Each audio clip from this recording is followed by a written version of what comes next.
Hello everybody and welcome back to Dusty Lane Farm. Are you ready for another Bible story? How about another beautiful spring day? It's nice and sunny today. We've had a few days of rain, which is just great for the farm.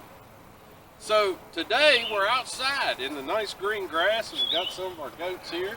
And today's story is in the first book of Kings. So Kings 1. And then we're doing chapters 1 through 3. And we're going to talk about Solomon.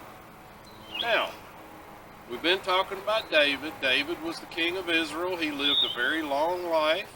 He was a great king. He followed God. He made a couple of hiccups, but overall, he was a good man. Solomon is his son. And now Solomon is going to become the king of Israel. And one night, as he's preparing to become the king, he has a dream. And God comes to him in the dream and says, Solomon, what do you want? What would be the one thing that you would want that you think would make you a great king? And Solomon said, I would like to have the wisdom to be smart enough to know the difference between right and wrong and good and evil and to be a good king. I want to be wise. I want to be smart so I can lead the people correctly. And God thought that was a pretty good thing to say because that was very unselfish. God said, Solomon, you could have wished for great riches. You could have asked for being the most powerful king and take over all nations. You could have asked for being incredibly popular, but what you asked for was an unselfish thing, is that you want wisdom to lead the people correctly.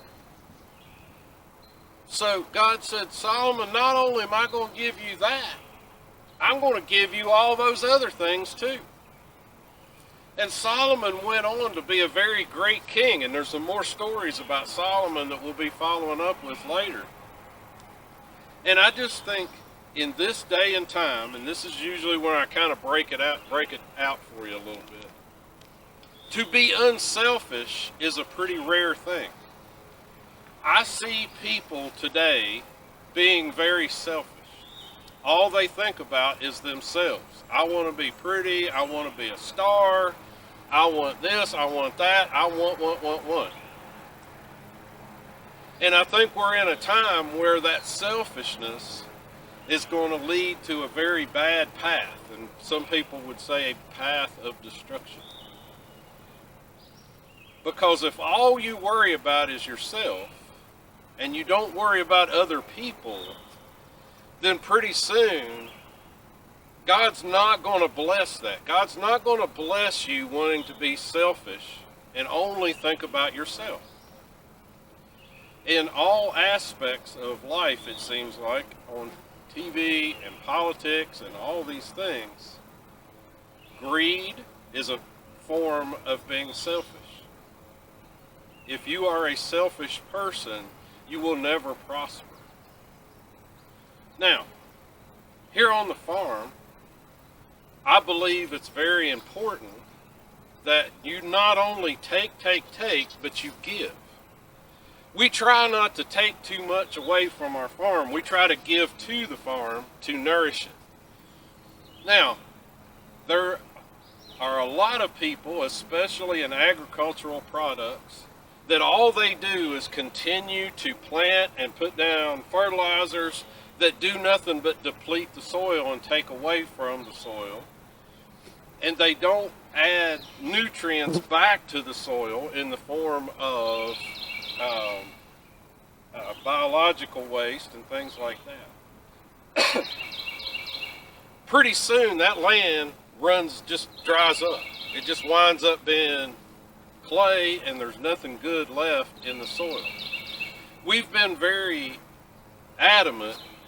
We put a lot of effort in our farm to give back to the soil, what's called regenerative agriculture. I didn't say that right, but anyway. We add back bionutrients. We don't over-farm our property. We try to grow new grass. We try to grow topsoil. Now, when I pray on my farm, I do pray to God regularly. My prayer is that I would have the wisdom, maybe, or the ability to help develop this farm so that someday, whether it's my daughter or someone else, would have a good farm to raise crops on, to raise animals on, which animals are a crop, and grass is a crop.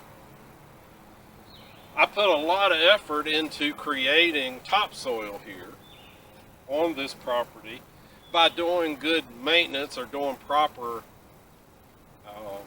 practices to create a good biodiversity or to create good soil. If you look behind me, you can kind of see some clay and some dead spots and whatnot. You have to remember that a year ago, this was trees and really thick, ugly brush. There was nothing here but red clay and rocks. And we have been blessed with the ability to help start developing our topsoil. And throughout our farm, we've put a lot of effort into that. Now, I kind of went a little bit different from the story, but I think the goal of the story is to be unselfish. That God asks of us to give to fellow man, to other people. We very willingly on our farm give to people crops from our garden. We have some great neighbors, we have some great friends, and it's not just something that I want to brag about, it's that we are very proud to give to people stuff from our garden and food from our place. And I hope that someday someone will continue that tradition here, that this farm will be known as a place where you can get good food. So again, we've got some pretty cool goats.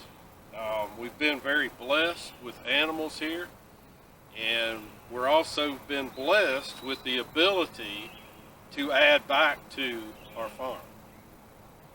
And I want to use that as an example of being unselfish, if I can use myself as an example. I thank you all so much for watching these videos. We hope you learned something from King Solomon, and we hope you've learned something from our Bible stories. And we just hope everyone has a great day.